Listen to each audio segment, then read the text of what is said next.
None of that. Or something you forgot. See, everybody's forgotten something. You left it out. Just missed it. See? And so I can bring this out, what you've forgotten, if I ask you, who are you? Well, you say, I'm Paul Jones, or whatever your name happens to be. I say, oh, no. Don't give me that stuff. Who are you, really? Who are you?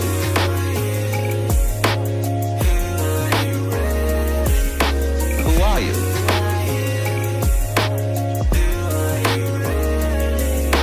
Who are you? Who are you, Launching really? in 5, 4, 3, 2, 1. And we're off. Episode 36. Charlotte Astre. We just got home from the Netherlands, more specifically Amsterdam. We sure did. So tell me, it's been a week since we got back. What has stood out to you about the city of Amsterdam? How crowded it is. I was really not expecting it to be as crowded as it was, and I mean that in a good way, not like cramped, but It was a party. yeah, there was a good activity time. everywhere. It was like a festival going on every night wherever you looked. Yeah. It really was a lot of fun. That was your third trip to Europe, technically, right? Technically, yeah, but I don't count the first one. I went to London when I was little. I didn't appreciate it because I was a child, But you went to Italy last year. I know we spoke about that on the Yes. last podcast a little bit. And you and I went to Amsterdam this year. I was taken aback mostly by the biking. Yeah, the biking was so nice. Biking around the city for like 3 hours was something else because, it's like we spent most of the trip on foot and we were able to navigate the city really well just on our feet. But taking a bike around the city allowed us to get to places we would have never gotten to. What I liked was you felt like one of them. That sounds so No, bad. you feel like one of the locals because the locals all really bike. Yeah. You feel like one of the locals, and it's a part of the culture, which, like, everybody there biked. For those of you who don't know, like, everybody there bikes, and the bikes share the lanes with the cars and everything. With the cars, yeah. Yeah, and bikers and cars have to coexist on the road. It's very scary, honestly. Well, but you get used to it quick, right? You I remember do. the first day you and I had a little bit of trouble. We felt a little like congested. Yeah. On the sidewalks. The sidewalks were pretty small compared to standard sidewalks here in America. But I felt like we got used to it after a day or two, and it really wasn't. I was actually surprised how well the cars and the bikes all interacted with each other. Like, yeah. I didn't think they could coexist so peacefully.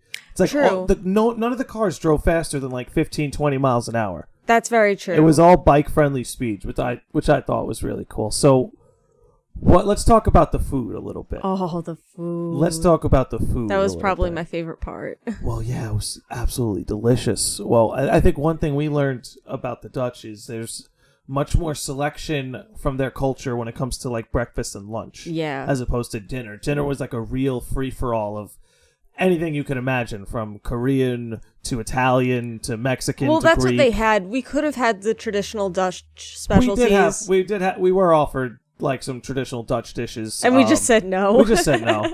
The breakfast and lunch dishes of their country were a lot more appetizing. I know we couldn't get away from Dutch pancakes. We couldn't. So can you describe to people what Dutch pancakes are? So basically, it's a crepe, right? And it's a crepe, and you can put whatever fillings or toppings you want in it. So, like, we got one with bacon and cheese on it, and it was so amazing. Yeah, I got one that was just plain, and I just put sugar and powdered... sugar and powdered sugar and syrup. Oh, God. Syrup, yeah. I'm exhausted. I'm sorry. You're good, but keep going. Yeah, it was just incredible, the food. The selection of what you could do with Dutch pancakes was absolutely incredible. I mean, you could get it filled with anything you want. I had one full of banana, and I had one full of bacon, egg, and cheese. Like, you could literally raspberries, ham, sausage, like strawberries. The variety is endless, people. Exactly, people. The variety is endless. So if you're a fan of pancakes and crepes and... Excuse me. Crepes. Crepes. Did you like that? Crepes. Did I do it justice? You have a much better French accent than I do. Crepe. Crepe. Crepe. Crepe. Crepe. Crepe. Okay, we'll stop. But the cheese. The Yeah. cheese there was ridiculous. I kind of got a little obsessed at the end of the You trip. got a little carried away. I ate a whole block of cheese. You What was did. it, the last night we were there? Last night we were Well, there. because I was going to bring it home to America, and I was like, nah, I'm just going to eat this cheese here the night before we leave. I regret nothing. Yeah. I regret absolutely nothing. So the cheese is great. The Dutch pancakes were great. I really enjoyed the coffee shops. Oh, the coffee shops were amazing. And I'm not normally a coffee drinker. Yeah. But the coffee was absolutely delicious. No, I'm a very regular coffee drinker, and it was incredibly delicious. Yeah, it was very accommodating. You knew exactly what coffee beans you were getting. Yeah, that was cool. It was, and the people there were so nice. That was the thing too. Is the people Except for that one. Which one? The salty spittoon. The salty spittoon? Do you want to talk about the salty spittoon? Okay, so there was this one cafe. I won't say the name because I don't want it to come across as negative. It was actually quite a pleasant experience. We got wonderful coffee there, don't get me wrong. But we'll just call it the salty spittoon. But I was the only girl there. It was a total sausage fest. Oh, these were dudes, man. Oh my god. And they were big guys Biker serving us dudes. coffee. It was a little intimidating. Well, I love that on one screen they were all watching soccer, and on the other screen was the nature channel. Yeah, that was great. They knew their audience. Oh, that was fantastic. No, but it was really, really was something else. Oh my god. And the people there were so cool too. They were so chill. Like when the other cafe we went to, Paradox, if you ever, like, that was amazing. Like when we asked the guy if we could just go and chill with him, and he was like, yeah, sure, because there were no seats available. Exactly, yeah, they let us, everyone was just so friendly. I remember the one guy we met there who was from Germany. Yeah, and he started talking to us. Yeah, and he was there to see Eddie Vedder, because Eddie Vedder was performing, so, we posted up with him and talked about Pearl Jam for a little bit. It was just really cool. We had a day where we kind of posted up in the cafe. You were sketching and drawing, and I was reading. Everything from exercising to sightseeing to going to these cafes and relaxing to the Anne Frank house we went to. And the Anne Frank house was chilling. Yeah, it seriously was. Bone chilling. I feel like you're going to hear me say this all the time, honey, but the most profound thing I saw was when we were at the end of the museum, and on the wall it said that it was her dream to be a famous writer, like a history-changing writer. Yeah. And what I took away from that was it's like, well, I'm happy for her that she got to live her dream. I don't even know if she you could didn't say really get to her live dream. it. Yeah. We're terrible. That got dark fast. But it's okay. You can recover. her wish came true, I guess is a better way of saying it. Yeah. Is her wish came true, but it came at a heavy price. She left a legacy. Yeah. But, it's like you got to be careful what you wish for. Yeah. Too, But, no, it was really beautiful. The fact that the father of the family survived and saved all of her diaries, all those writings. It's really something else, and it was so cool because it was like a Scooby-Doo-esque hideout. It was behind a bookcase. That was cool. I was wondering, do you think that's where the whole hideout behind a bookcase trope came from? I doubt it. You don't think it came from that? I really don't. Oh my god, Who I knows, really right? don't. I would bet you knows? money on that. If anybody knows, please let us know. You want to do $5 on it? Yeah, $5. If you could find any trace of hideout behind a bookcase not pre-Scooby, pre-Anne Frank, then I'll give you $5. Perfect. It's here, folks. It's I look on forward record. to getting my $5. All of you who are listeners, you are witness. You are witness to the bet. We will find out. We'll keep you tuned. We'll keep you updated on episode 3 of Charlotte's Return. Oh my god. But overall, I really can't say enough amazing things about Amsterdam. Yeah. It really was a lot of fun.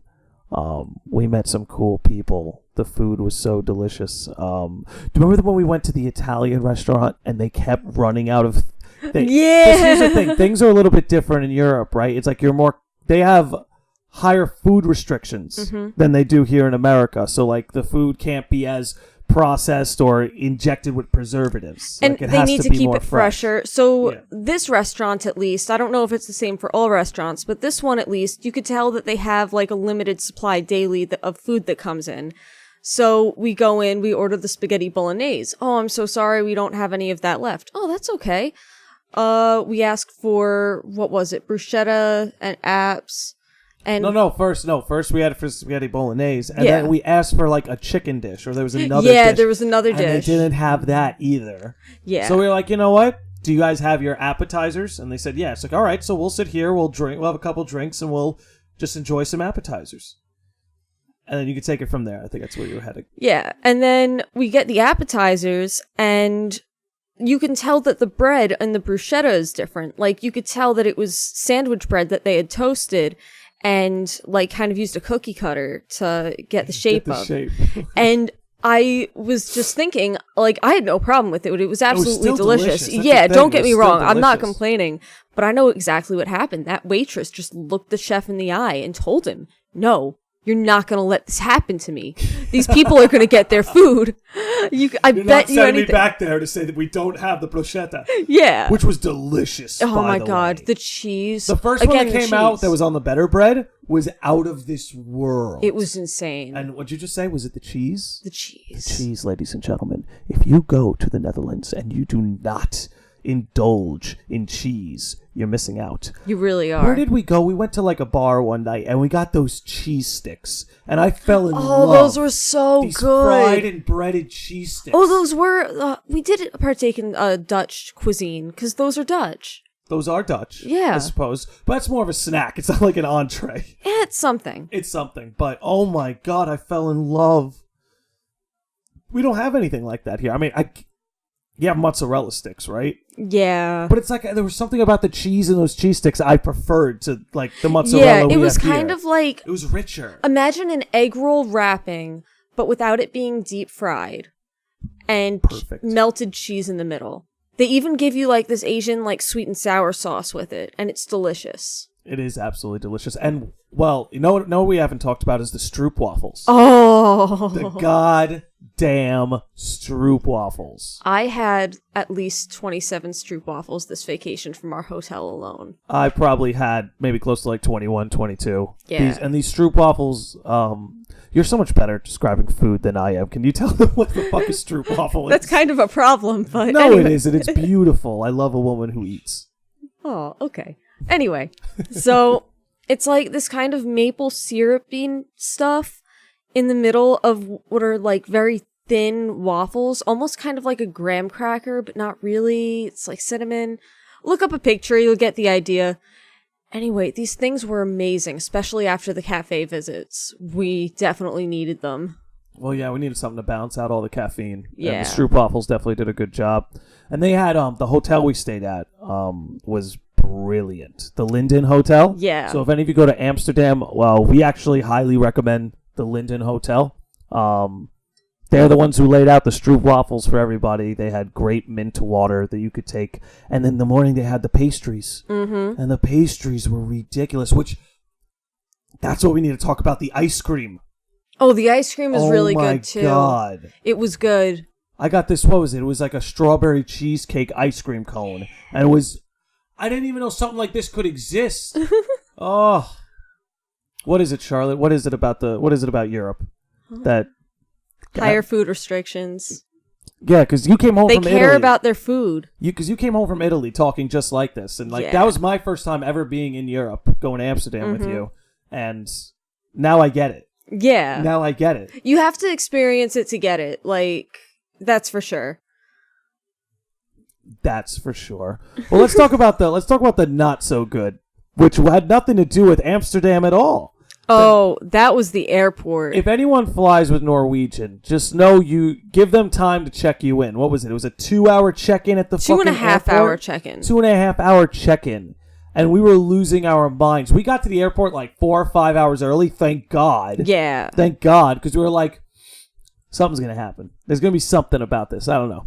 No, we just got there early to be early. Well, it was my first international flight. And I distinctly true. wanted to be early. That's why we left like right after work. But we got fucked. We were online for 2.5 fucking hours. There were people who they started cutting the line because their flight was coming up. Yeah, but the staff was endorsing it. The staff was like, hey, anyone for They Paris. They were the ones running it. Anyone for Paris, come up here. So in theory, it didn't even matter when you got there. No, we could have showed up after 2 hours and just cut the line. And they would have just been like, oh, Amsterdam? Yeah, come here. I understand why, though. You got to do what you got to do to get everyone on board. And the fact that, like, we still got on board early. We did. So it wasn't so bad. But I'd say, really, just the airports were the worst part of the trip. Yeah. Which they always are, right? Like, I feel like your vacation might not have gone so well if the airport isn't the worst part of your trip. It really, the airport was not fun. But I don't even mind flying so much. I like flying. The actual the flying being in the plane itself is okay, but just the amount of time it takes to get prepared and, like, do it, it's a lot. It's a lot on the traveler. It's definitely a lot on the traveler, which we stayed at both. We stayed at the Airbnb day one. Yeah. That was a project, finding out where we had to be, by the way. That was hilarious. We touched down in the Netherlands. We got out of the airport, and then we're just in this big square. And we had no idea where to go, and they all operate on a tram system. So Charlotte and I had to learn the tram system in a matter of like 30 minutes. Yeah, and our phones were almost dead. I had 10%. My phone was dead. I think my phone was dead by the time I we had got 10%. out. Like, we were in a great position to be in a foreign country. Oh my god! And we couldn't read any of the signs either. Yeah. That was the funny thing. But we figured it out eventually. And the tram system's cool, man. It is. I really like like the tram system, and it was cheap. Yeah. It was really cheap. Yeah, it was like €7 for a 2-day pass. Yeah, and you can go anywhere in the city. I mean, Yeah. I think they had a rule where you can't get on the tram too many times in 1 hour. Oh, really? I think yeah. so, yeah. But, but I understand that. Yeah. Because you can't really abuse the system. But it was really cool. And what else was crazy was, like, it's not that there were like these 6'7" giants walking around. Yeah. But like, I'm 5'11", and here, like at home, I'm one of the tallest people. Like at my office, I'm one of the tallest people. On my softball team, I'm one of the taller people. Like, I'm pretty tall around these parts. Not there. Bro, not there. They were all like 5'11". That's the thing. Nobody was like 6'5", but it's like every person was 5'11". There are no shrimps in Europe. There are no shrimps. Is it the food? I think it's the food. You think it's the food? I think it's the natural food. It all comes down to the food. What are you going to do? But what else? The Van Gogh Museum. Oh my god, that was really cool. Museum was oh my god. Unreal. Highly recommend for anybody going to the Van Gogh Museum. I think the thing I was taken aback or taken away the most by was in his last, in about his last 70 days of life, he made 75 paintings. Yeah, that was really insane to find out. That's the thing. What did you bring up? How much debt that must have left him. Yeah, because here's the thing that people might not realize. The price of canvases alone, the price of oil paint, that shit's expensive. Especially back then before they could produce it so much, you know? It must have been hard to get a hold of it. Well, then you kind of like, at least I think, you would make your own pigments sometimes. Really? Like you would mix the pigments yourself with the oil. That's pretty cool. Yeah, I think. I could be completely wrong about that. I went to art school. I was a bad student. Anyway. Moving on. Yeah, forget about that. Anyway, what were we talking about? We're talking about the Van Gogh Museum. Oh yeah. Speaking of being a bad art student. Yeah, no, Van Gogh was amazing. My favorite was probably all of his Japanese works. I was so amazed by that. Because I felt like I walked into a different artist's museum. Yeah, really? When we went to the Japanese section, I mean, you could kind of tell it's his style. It's just so much different than everything else he was doing. I guess that's what I liked about it, because Van Gogh's amazing, don't get me wrong, but, like, he's not one of the people who I'm like, oh yeah, Van Gogh. His work is very unlike my own. I was just saying, but you still have appreciation for the work that he's done. Of course, yeah, no, it's beautiful stuff. It's amazing. What artist, what would you say, what artist has influenced you the most? Akira Toriyama. Or Masashi Kishimoto. So what are some of both their works? Just familiarize the people. Dragon Ball Z. That's Toriyama, right? Yeah, that's Toriyama. Masashi Kishimoto, Naruto, okay. Which is cool. Would you say that someone like, is it possible that with Van Gogh's, and you could just tell me no and shut me down right away, but is it possible that some of Van Gogh's work might have paved the way for Japanese art? Did he have definitely. Did he have any influence on Japanese art from his personal works? I'm sure he did. Like, I feel like with art, it kind of just all bounces back off of each other, and like ideas can happen simultaneously. Like someone can have the same idea as someone else at the same time. Like that's a thing, as far as I know. Yeah, I definitely think that's possible. Cool. Well, what else? Are we missing anything from our Van Gogh trip? Not our Van Gogh trip, our Amsterdam trip. No, I think we covered everything. I think we covered everything. Oh, and our feline friends. They were great. The Puss in Boot. The Puss in Boot. How could you do this podcast and not bring up the Puss in Boot? So I'll leave you to explain to people what the Puss in Boot is. Okay, so the Puss in Boot was this stationary boat on the canal in Amsterdam, right? Didn't move, but that was more than okay. And it was basically this little shelter for stray cats, because they have a lot of stray cats. We made friends with a couple.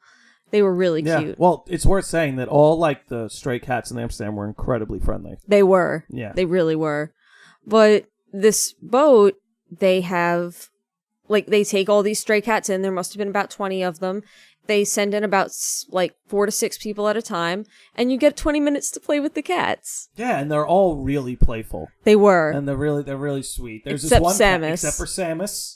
Can't touch Samus, which is a shame, because Samus, I wanted Samus to be my favorite. Yeah, no, she was like this beautiful ginger cat. Yeah, she looked cool. But Grandpa was my favorite.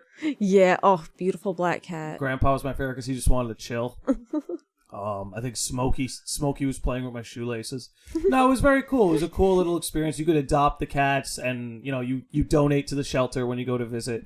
It was a very odd experience in the middle of a city, but it was fun. It was a lot of fun. We did a lot of wacky things like that. We sure did. Oh, we sure did. Yeah. All right, so I think that about covers Amsterdam. Again, are we missing anything? Nah, I don't think so.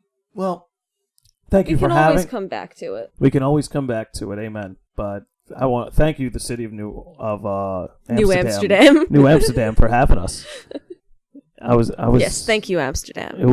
I would just recommend anyone who's listening. Like it was amazing. If I could go back, I would do more biking. Yeah. But like that 3-hour bike trail we did was definitely enough for one trip. For sure. But I would definitely want to do more biking. All right. So that about covers Amsterdam. Let's talk about what we came home to from Amsterdam. E3 my God. dropped, ladies and gentlemen. E3. E3. Charlotte. Nick.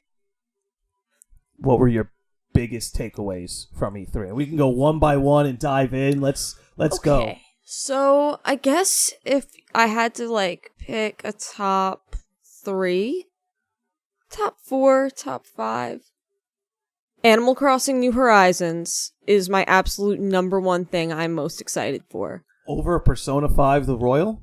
Oh, but that wasn't really E3. Atlas is technically calling it an E3 release, I think. Okay, so... At least that's what it says on the YouTube channel. Okay, so yeah, I'm more hyped for Persona 5 The Royal, obviously, because, I'm obviously the biggest Persona fan out there ever. You heard it here, ladies and gentlemen. So, you got Persona 5 The Royal, Animal Crossing. Animal Crossing is definitely a close second. The Breath of the Wild sequel, that blew my mind when I saw that trailer. Blew my mind. So look, let's start from the top. Let's talk about Persona 5 The Royal. So what makes Persona 5 The Royal different from Persona 5? So Persona 5 The Royal, they add a new character who's supposed to be incredibly vital to the plot. She's supposed to change the course of events that happens. And what's her name? Kasumi something. I honestly don't know her name because I haven't played as her yet, so I don't really care yet. Fair. We've only seen that she's a dancer, gymnast person. She goes to Shujin. She's a first year. We don't know a lot about her, so nothing's really gripped me. That, right? It's not just getting a new confidant or a new character to explore. Aren't they adding new features like a group hangout? Yeah, they're adding new features like group hangout. They're adding new all-out battle attacks. They're giving Joker a grappling hook. Smash foreshadowed that. Hell yeah, which is awesome. That was really cool. We're just getting a lot. We're gonna get new confidants. I'm really excited for. We're getting the guidance counselor confidant and someone else. getting another new one. Do you remember? I don't remember. But I Okay. do remember the guidance counselor confidant. But yeah, it sounds like it's the normal game on steroids. Yeah, basically. Like they're just taking it to the next level. And the soundtrack, I guess there's additions to the soundtrack now because there's going to be a new palace to take. Yeah. Right? You're going to a new palace. And that's where we meet Kasumi, supposedly. That's sick. I'm excited for that. Okay, so Persona 5, the Royal. Animal Crossing. Animal Crossing. I'm so excited for Animal Crossing. They went in. They really went They in. really went And you know in. what I like? They revamped the entire system. Like, no longer is it a game where you just go around, talk to animals, and run errands for them. Like, you're building the town from scratch yourself, and you're organizing everything. You're going to be able to pick where the villagers live now. Like, Yeah, it's like you're more than the mayor. It's like you're a developer. you really are. You know, it's like you're an island developer. You're going to be... I mean, it's funny how you're going to work for Tom Nook while simultaneously being in debt to him. Yeah. That fucking guy. I fucking love Tom Nook. So do I. It's so funny because he's such a crook, but he's so lovable. He is, because at the end of the day, if you do all his tasks, you do, like, get an amazing, like, universe to explore. You really do. Like, when you fill out your towns and stuff like that. I'm really excited for it. The new features, crafting. There's a new crafting feature. You could decorate your, like, outside surroundings now. Yeah. So it's like you could have a back porch and stuff like that. That's There's what I gonna be, like. they confirm that, like, my character could visit your character's town. I'm pretty sure that's going to be a thing. Yeah. Like, that would be really dumb if they didn't take advantage of that. Because that was available on the 3DS versions. Yeah, and that you could do also, that. you see at the end of the trailer, I don't know if you remember this, but at the very end of the trailer, you see a bunch of human Animal Crossing characters come out at the end, and you're all standing together. So Yeah, I did see that. Yeah, so I think that definitely means we're getting multiplayer of That some would be sort. really cool. That would be really cool. Because I'd love it if, like, say, on, like, a night where we weren't hanging out, before I go to bed and we rip some Animal Crossing, I could just, like, go to your Animal Crossing door and knock on it. And just be like, yo, what's goody? And we can hang out. Oh, we can hang out. We can hang out, do stupid shit. Yeah, Run I could errands. finally invite you over to my place. Oh, man. But, yeah, that looks really cool. Anything else you want to say about that? Or Oh, just that I love Animal Crossing, and I'm so hyped for it. Well, you know what it is? It's such a cathartic game. Mm-hmm. It's such a nice play. Like, It's my favorite type of game. Like, I'm really glad that they're doing what Dragon Quest Builders did with the crafting system, because that's exactly how Dragon Quest Builders works. You craft materials, like, you start from the bottom up. Like, it's really cool, and I think it's great that Animal Crossing is doing the same thing. yeah. What? But I don't know. It just seems like the possibilities are almost endless at this point. They are! That's why I'm so hyped! That's why I'm so hyped! I mean, I know. Shout out to Dan Muller. We know he's really hyped for Animal Crossing. Yeah, Dan. And then your third one, the Breath of the Wild sequel. Oh, there's one before, actually. Go for it. Pokemon Sword and Shield. Yeah, let's talk about Pokemon Sword and Shield. So, who was saying it was going to be an open world It's game? not exactly open world. Get real. It's not exactly open world. Can't you It's do like the gyms in any order? no. Yeah, can't you? No. I'm pretty sure you could do the gyms in any order. No. So this is why it's... God damn it. Are You don't watch sure? your Ruffled Rowlet. I don't watch my Ruffled Rowlet. Not I as watch much as Ruffled you. Rowlet. Not as much as you. I don't watch much Ruffled Rowlet as For you. those of you who don't know, Ruffled Rowlet is a source of Pokemon news who I go to frequently. Definitely a shout out if you're into Pokemon news. Ruffled Rowlet's definitely a good channel to follow. But Yeah. that said, so you have to do the gyms in a particular order. Yeah, it's Pokemon. Of course you do. But okay, you say that like things aren't open to change here. Okay, so it's not open world in the sense that it's non-linear. But also, take a look at the map. Like, this would be a great opportunity for a monitor. Yeah, too bad. I'm sorry. We're a few episodes behind that. Sorry. And Jesus. But sorry. go on. If you look at the map. If you look at the map. It's a very linear model. Like the areas are very kind of cut off from one another and very, like, linear. Like, you can tell, like, okay, this is where you start, this is where you go after that, this is where you go after that. Like, it's, like, the way it's laid out is pretty, like, it kind of explains that it's gonna be, you know what I'm saying. I know what you're saying. It's a carved out path. The game is a carved out path. Yeah. Okay, so maybe it's not open world in the linear sense. But there are open world elements. There's plenty of open world elements. There's plenty. The game looks huge. It does look huge. It looks huge. It does. I like that they incorporated the wilds areas. Me too. Yeah, I like that they at least gave us some open worlds. Because I really didn't think they were going to give us any. Well, part of the game is supposed to be the wonder of exploring. Mm-hmm. You know, that's what made the first game. That's what's crazy is like, back on the Game Boy, right? Like when the Game Boy first dropped, it kind of had blue and red, gold, silver, even like Ruby Sapphire.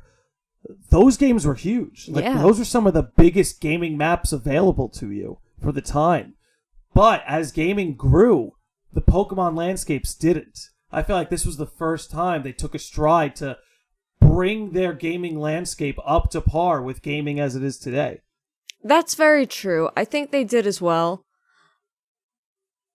What's that face? What's that face? Because here's the thing with Pokemon, and with Game Freak in general. They have a lot of projects they're working on. I don't think they necessarily have the staff to keep up with that amount of projects. And I think it shows in the quality of their games. Because it's one thing that a lot of the Pokemon community is pissed about is we're not getting a national dex this game. Yeah, that's huge. It's a lot, and the reason that was given was, oh, well, it's a lot of Pokemon and we just can't do it all with the Switch's limitations. And it's like, bullshit. Like, I don't know if that was like word for word, but it's like, the Switch's limitations, really? Like, the Switch doesn't have that kind of limitation that you can't make animations for 1,000 different Pokemon. I think the Switch can handle that, especially given the simplistic style that Pokemon already has. It's not like they're rendering, like, guns and ammunition and these crazy detailed 3D models.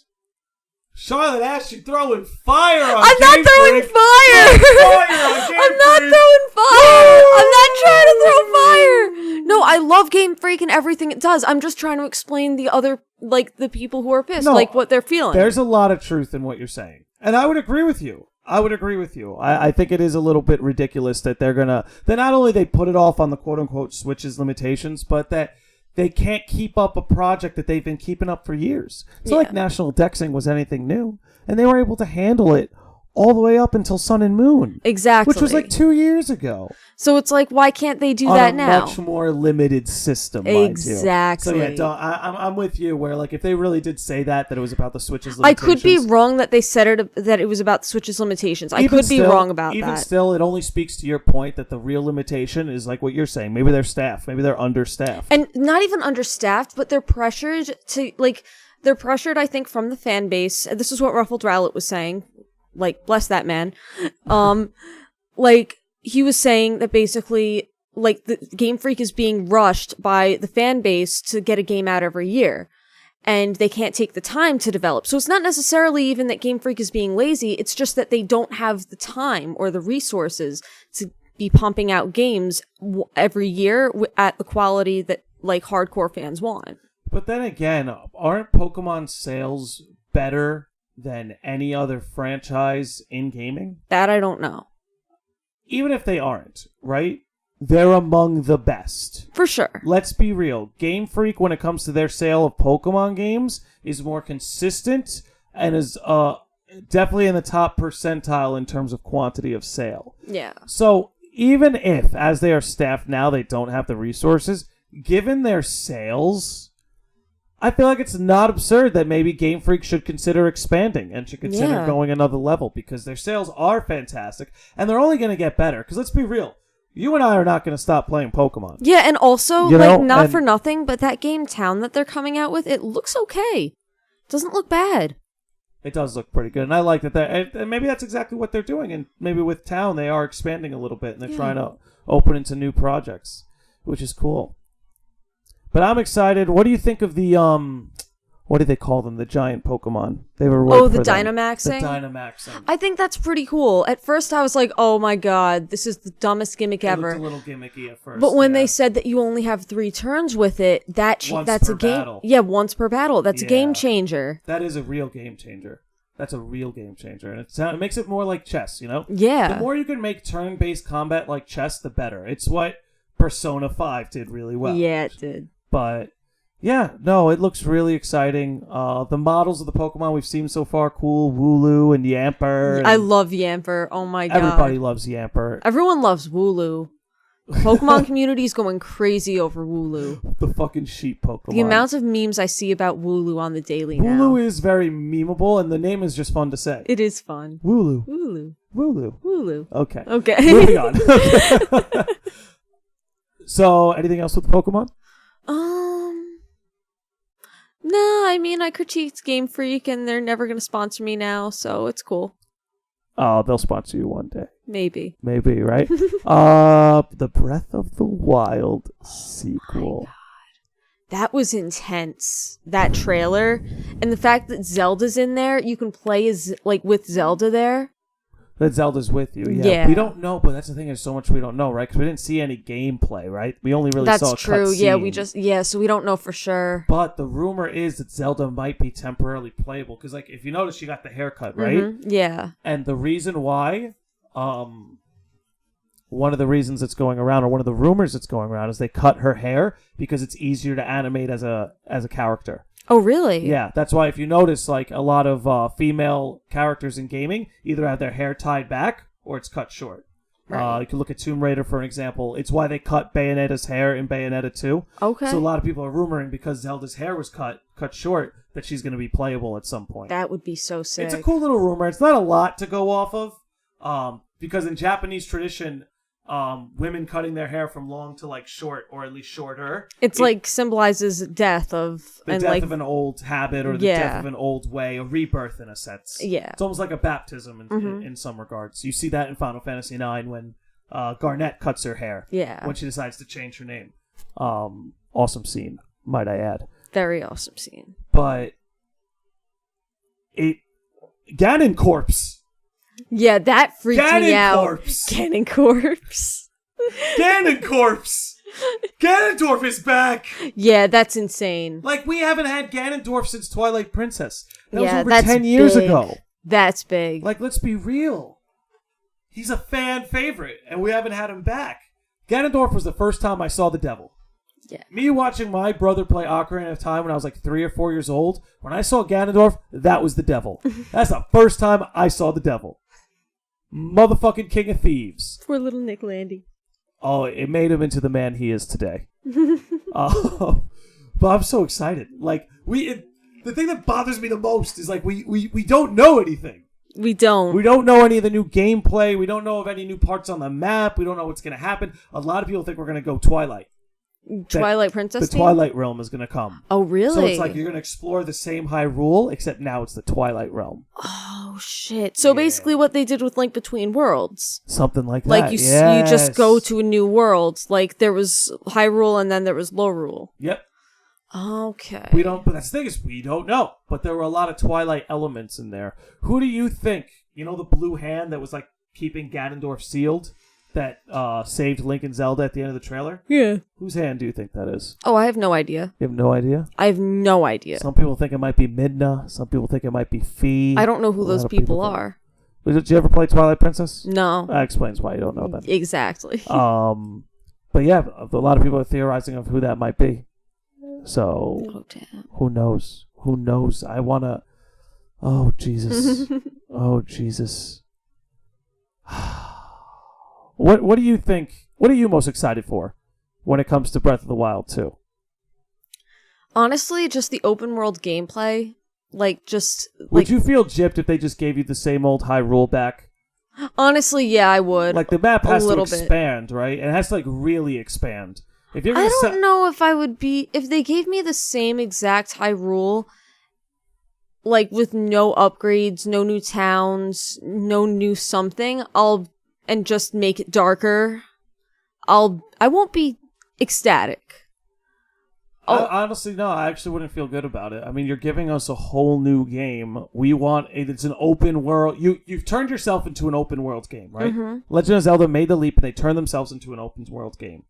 Breath of the Wild 2 has to keep that sense of exploration, novelty, and wonder. It really does. Bring me somewhere that I can explore all over again. Yeah. Because I don't want to explore the same Hyrule all over again. Even if you do put more towns and more caverns and temples and cities in the same map, I don't know if that's going to be enough for me. I want more. And maybe I'm being an asshole, but... No, I don't think you are. I think you're saying what the fans want. Like, and if we don't get it, it doesn't mean we're not going to play the game. I'll still like the game. Yeah, I'll play the game and like the game. But it's fair to have critiques. Yeah, but look, they probably will. Seldom does Nintendo let down when it comes to a Legend of Zelda title. Yeah. Speaking of which, do you have any interest in Cadence of Hyrule or Link's Awakening? No. Oh, Link's Awakening, yeah. I'm pretty excited for Link's Awakening. Yeah, Link's Awakening looks cool. Can't wait for the... go through the Ballad of the Windfish all over again. You know that you can, they have a dungeon creator in that, right? Yes. Yeah, I figured you would like that. I'm going to go insane. I'm going to force you all to do my dungeons. No, because then we're never going to be able to solve them. You're the worst. Exactly. Oh, we could turn it into a drinking game. Okay, maybe we can do it then. Then we can have some fun. Oh, God. I'll make it a challenge for myself, too. I'm not going to make it a walk in the park for me. But I'm so excited. Link's Awakening is going to be fun. I'm going to try Cadence of Hyrule just because it's a rhythm-based game. I feel like that could be a lot of fun. But yeah, I'm excited. Breath of the Wild too. No, let me know how Cadence of Hyrule is, and I might play it. Yeah, it's supposed to be fun. I think it's co-op too. Mm-hmm. I actually think we could play it together. I think we might be able to play fun. Cadence of Hyrule together. Yeah, so I'm excited for that. My top 3, one was Breath of the Wild 2, which we just talked about. That drove me nuts. I mean, remember when we first got back and I had us replay it over and over? Yeah, I was going frame God. for frame. Yo, but we had no idea what we looked at. We really didn't. We had to look at it more slowly, and I just wish you were doing a reaction video. It would have been hilarious. It would have been, because you were bringing up a lot of good points, too. Well, because I sat there and I was like, I feel like we saw nothing, but I bet you we actually just saw everything. Yeah. And then we were going frame for frame, like, that's Ganondorf on the wall. That's Ganondorf in the shadow. That corpse is Ganondorf! Just absolutely freaking out. In a good way. But you're right, I wish I filmed it. It would have been a funny reaction video. Yeah. Because I was just bugging. But also, I'm glad you didn't film it, because I wanted to watch it as soon as possible. Facts. Yeah. Facts. The Kingdom Hearts 3 DLC. Oh my God. I was about to ask you about that. Like, what's coming out for Kingdom Hearts 3? So what we found out is we're getting 15 new bosses. Ooh, 15? 15 new bosses. Damn. You're going to be able to play as Sora. You're going to be able to play as Aqua. You're going to be able to play as Roxas. And you're going to be able to play as Riku. Oh, that's nice. We're getting additional scenarios, which means more cutscenes. Lots of cutscenes. Nomura said we're getting lots of cutscenes. Yo, that's good. Boss, we might get data battles, too. Mm-hmm. Which with data battles, basically you could pick your fighter and you could pick your boss. Oh, that's really cool. And you just go in an arena over and over. Like, yeah, it's nothing but exciting. We're going to get to find out more about my boy Luxord. You and Luxord. I love Luxord. Because, babe, when I was a kid, I would play PS2. And I was playing Kingdom Hearts 2. And for some reason, facing Luxord as a boss at the end, in the boss rush at the end of Kingdom Hearts 2, which I couldn't beat him. I was stuck in him for weeks. I was going insane. I remember being a kid and being genuinely upset that I wasn't going to be able to beat one of my favorite games. Aww. I was like, I can't get by this. I can't beat this. Walkthroughs weren't helping. Nothing. I was getting crushed. And the funny thing about this character is he's obsessed with games. And the reason why he likes Sora so much is because Sora presents such a challenge to him. So he's like obsessed with the challenge. I see. So you're living that challenge. It was like I was dragged into it, Yeah. like breaking the fourth wall. I see. And then I finally beat him. And then his ending cutscene in Kingdom Hearts 3, which I absolutely loved, which we still, maybe we'll find out what the wild card was. Yeah. Finally. Maybe an invitation to Smash. Please. Which we'll get to that too. We should talk about the people that drop for Smash. Yeah, we should. But, yeah, I'm excited to find out more about Luxord. If in playing through Kingdom Hearts another time, I see that he actually knew more than he let on from the start. So yeah, I'm really excited for that. And I'd say my number 3 from E3 is without a doubt Final Fantasy VII. I forgot about that. Final my Fantasy God. fucking 7, baby. Yo, I'm so glad that's dropping. It looks beautiful. It really does. The voice acting looks great. The animation looks superb, and the fighting looks like an improvement upon the Final Fantasy 15 engine. It really does. I'm so fucking hyped. How do you feel about the episodic release? Wait, so that's official? We don't know how many episodes, but what we're being told is every episode there will have 60 plus hours of gaming content. 60 plus hours, I think, of the campaign mode, actually, let alone content. Ooh, a little bit of a grimace on you, Charlotte Astre. I really, really hoped they wouldn't do that. I really hoped they wouldn't do that. You heard it here, folks. I really fucking hoped they wouldn't do that. You wanted the full game. I wanted the full game. I don't see why. What bugs me is it just seems like a money grab. It feels like we know you're gonna buy this, and I am a sucker, but it's like we know you're gonna buy this, so like let's just release it in more episodes and just charge people more for it. It's brilliant, and it is brilliant, but it pisses me off. See, I'm with you to an extent, right? Because I can't complain yet because I haven't played it. You know? One of the major complaints you're seeing in gaming is people want the stories to be fleshed out more. People want more gaming content. I guess what I mean by that is more ways to play, more bonus content. You know? That's a complaint Square Enix has been getting a lot. It was one of the major complaints about 15, was that most of the game had to be downloaded from DLC. Most of the game? In terms of episode Arden, episode Prompto, episode Ignis, episode Gladio, episode... You know, most of the story was locked away in DLC. Instead of doing that... I wouldn't say most of the story, but go on. Well, have you watched all the episodes? No. Well, that's kind of my point here. Oh, you get a lot more from that? You get a lot... The ending you saw when you beat the game isn't the final ending. It moves past that. Yeah. Well, I feel stupid now. But yeah, I'm sure you do. But that's what I'm saying, is that was often a complaint, is that these games were locked away and there were these trilogies, right? Like Final Fantasy 13, Final Fantasy Versus 13, Final Fantasy Versus 13 2, is that these games, because they couldn't fit all of it into one game, they spread it out over 3 with bonus content DLC. So I'm reserving judgment, because if there's no DLC, and if what they do instead is drop like 2 or 3 episodes with a boatload of content inside those episodes, I'm not upset. If we could flesh out this story to the degree of like an HBO series or like an animated series, then I'm not upset. Because one of the complaints is we want more from our games and less from this DLC. So it seems to me what they're doing instead is releasing it in volumes, and I don't think the future episodes are going to cost a full $60. I think you're playing like 60 the first time, then you're going like 30-30 or 40-40. So I don't know. It remains to be seen, right? Because you're right. It's worth validating that you could be right, and this could just be a money grab. Like, I actually was going to counter your argument and be like, well, look at Persona 5 The Royal. They're cramming at least 140 hours of content into this game. But then I realized, wait, Persona 5 The Royal also has way less complicated character models, and it's going to be way less time. And it's turn-based combat. Yeah. Which is much easier on a game developer exactly. than the kind of combat that Final Fantasy VII is going for. I truly believe Square Enix is trying to change the game with Final Fantasy VII. Yeah. They did it the first time with Final Fantasy VII. They want to do it again. So much so that they gave Kingdom Hearts 3, Kingdom Hearts, a beloved series, to their B team. Now, Square Enix's B team is fucking brilliant. Yeah. Kingdom Hearts 3 is an example of that. No, it's a brilliant game. It's the Osaka team. That team is based in Osaka, and they did a brilliant fucking job, just like they did with Dream Drop Distance. But the Tokyo team, which I believe where they're headquartered, wherever their headquarters is, I believe it's Tokyo.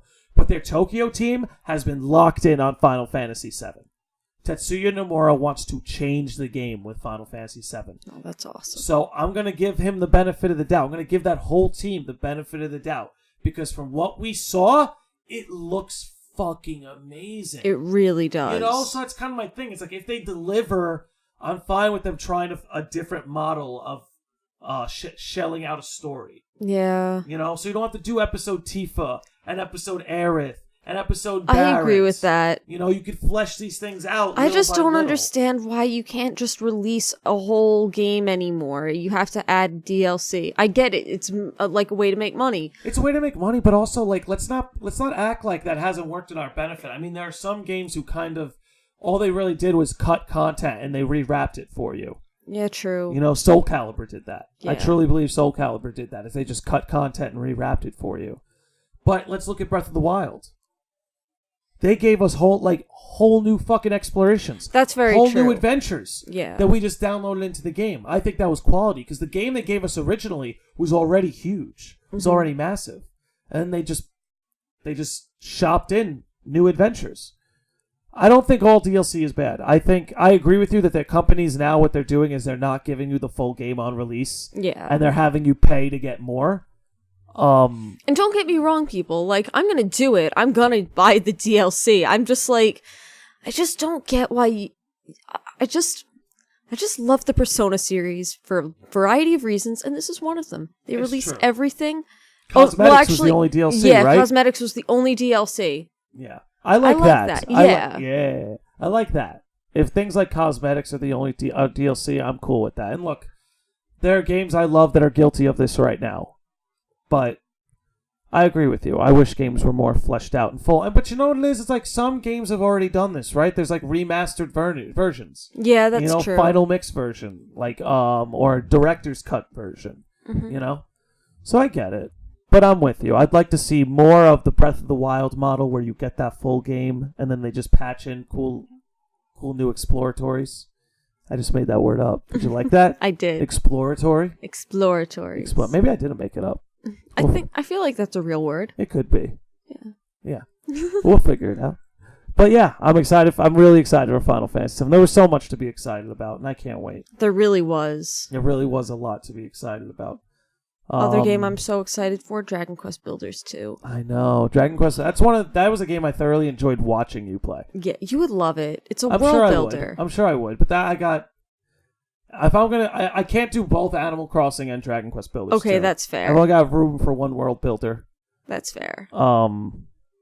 But what about Banjo and the Hero joining Smash? I was surprised about the Hero. I was really genuinely surprised at both, honestly. I knew Banjo was coming. Like, everyone knew Banjo, but I was like, he's only been in one game, right? Yeah. Yeah, so I was just like, really? But okay, I'm down. Don't get me wrong. Like, no, he seems like he has another cool moveset. Sword fighter. Oh, really? He's a sword fighter? Hero, yeah. Oh no, I thought you meant Banjo. No, Banjo. no. I mean, he whacks you with Kazooie once in a while. Okay. But I'm so hyped because Banjo came home. Banjo's the long lost Nintendo character that just didn't.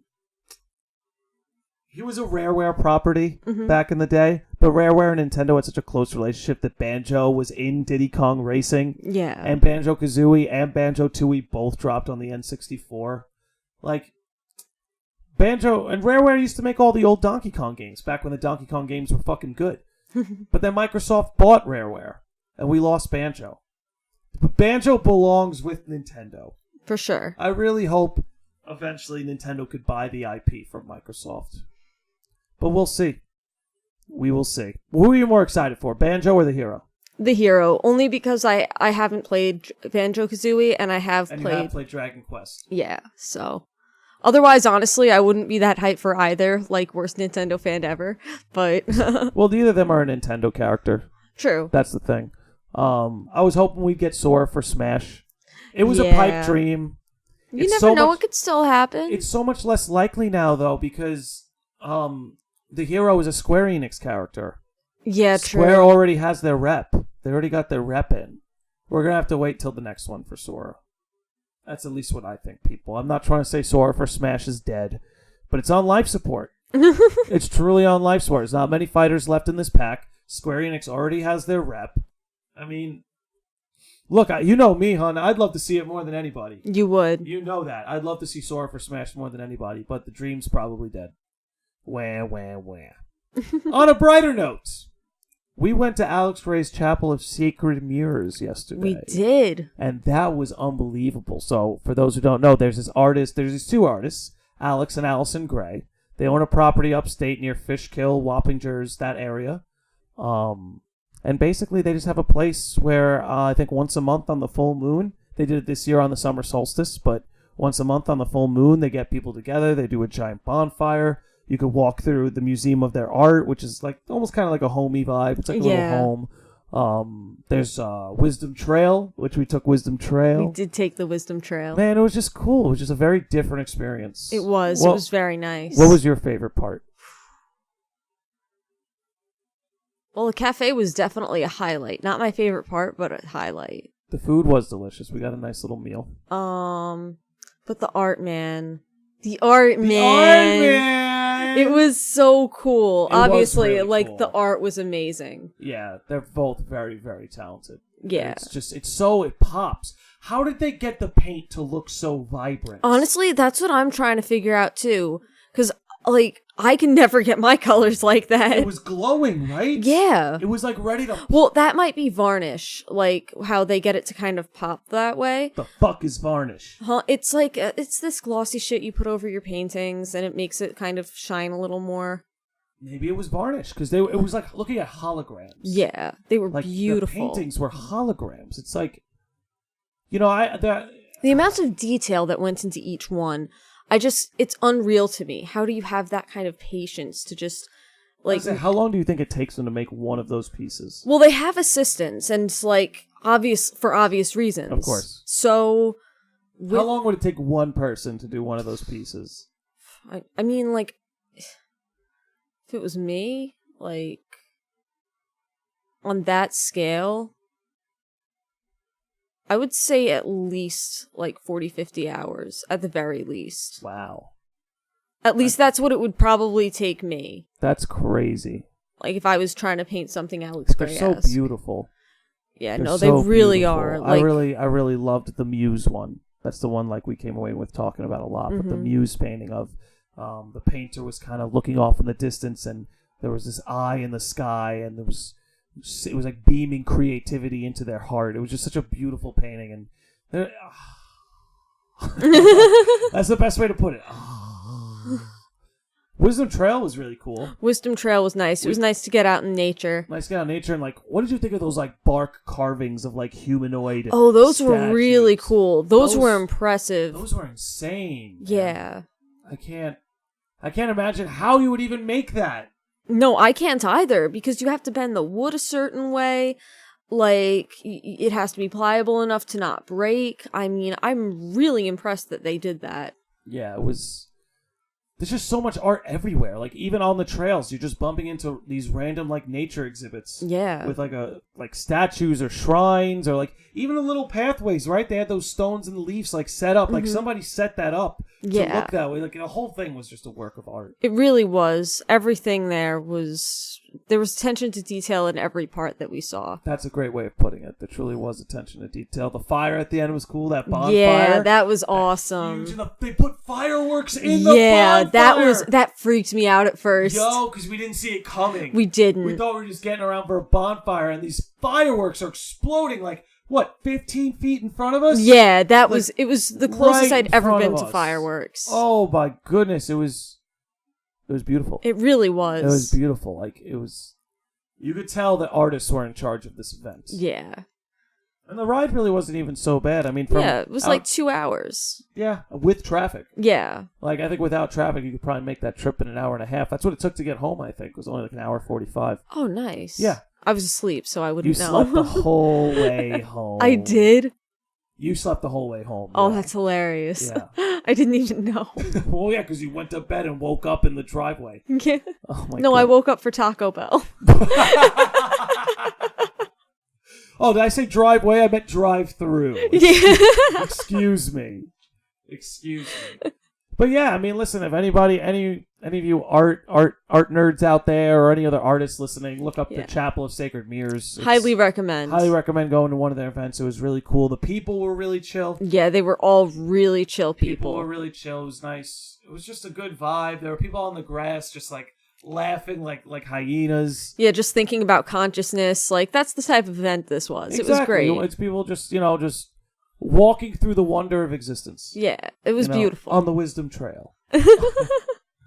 Oh man, we've talked about a lot here. We have. We've talked about a lot here. Did we miss anything? Let's run back through Amsterdam, through E3, through the chapel. I haven't been doing much running at all lately, so well, let's do some walking. Let's okay, walk. Yeah. We do a lot of walking, but let's think of did we miss anything? Anything from E3 that we missed? I don't think so. I really don't think so either. I think we hit everything. Fire Emblem Three Houses? Fire Emblem Three Houses, Charlotte. That comes out in July. I've never played a Fire Emblem game in full, but I'm going to give that one a shot. Yeah, no, same. It looks really good. Have you ever played a Fire Emblem game? I played the one for the DS, which I think was a remake of the NES version, and it was really good once I learned it was a strategy game, because at first I was a kid, and I'm like, I can't just press buttons? This sucks. It's button mash, man. Yeah. But then I found out it was like chess, and I'm like, when you put it that way, and it became fun. So I'm definitely looking forward to having another Fire Emblem experience, because I remember my first one being quite pleasant. Hell yeah. I've never played one, but it looks fun. It looks like the combat's very chess-oriented. Yeah. And by that I mean, like you said, a strategy game. Yeah. So I'm definitely into it. It looks very anime. Mm-hmm. That's what I'm looking forward to about it. It looks very anime. Oh, speaking of which, you're watching Dragon Ball Z. I for the know, first time. I am. And my mind is getting blown. I feel like you should be twitching yourself watching DBZ. Nah, because usually when I'm watching DBZ, I'm half asleep and I'm eating Cheetos. I don't want people to see that. Don't want people to see that side of you? No. Okay. It could get over. Who knows? But how excited are you? I mean, you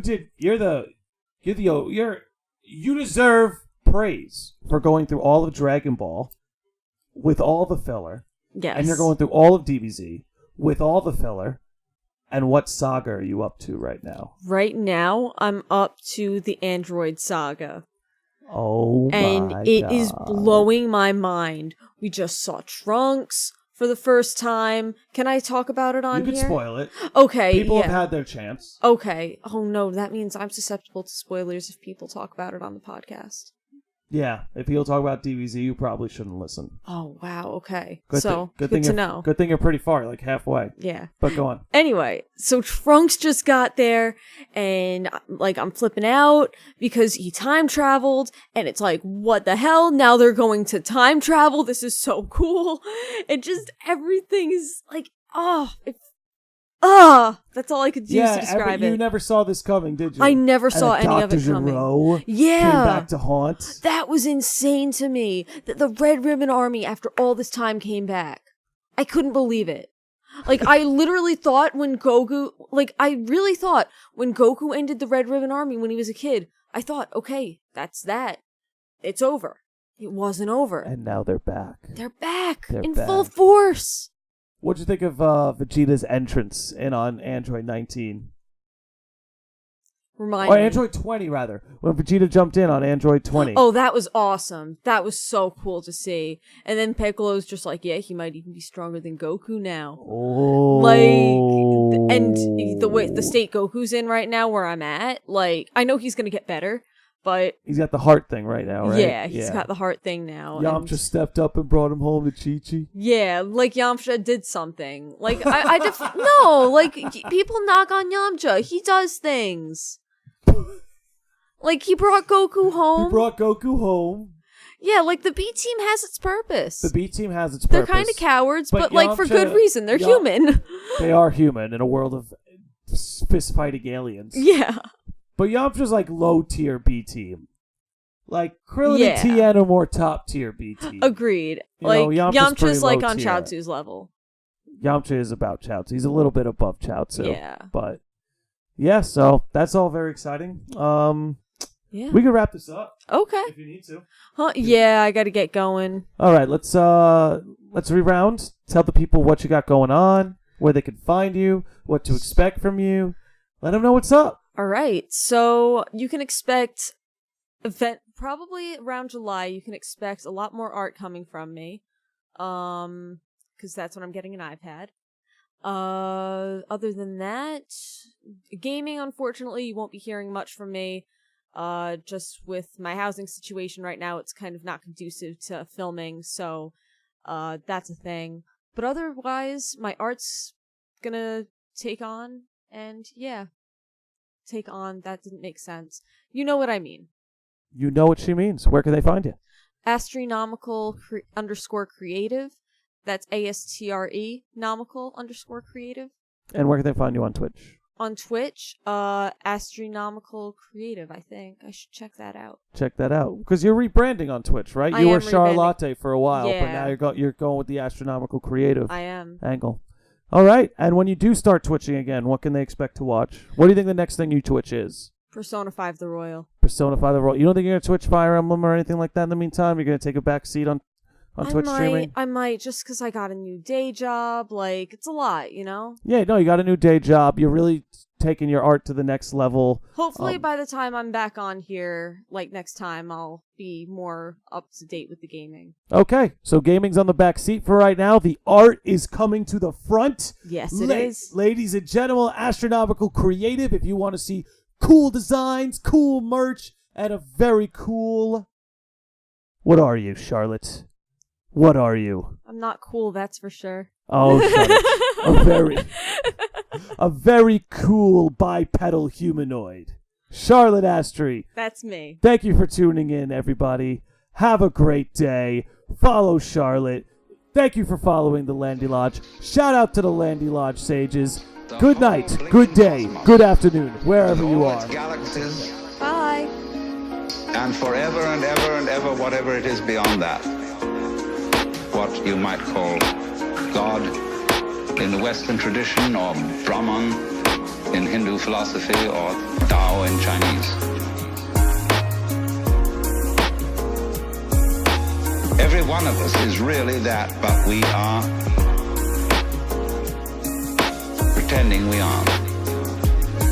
And we are pretending with tremendous skill and deception. Who are you?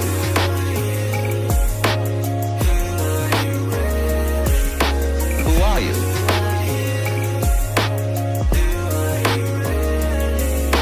Who are you?